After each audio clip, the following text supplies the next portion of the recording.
আসসালামু আলাইকুম, good morning, শুভ সকাল। আমার ফেসবুক ভাইয়েরা সবাই কেমন আছেন?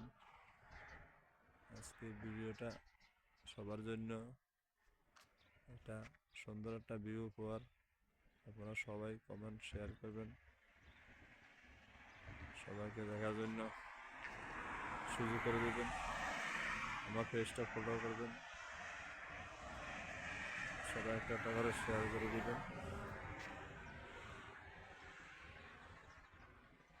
এটা হলো বিল্ডিমের দোকান, এটা হলো ঘাস দোকান, এটা হোটেল, পাহাড়ের সাথে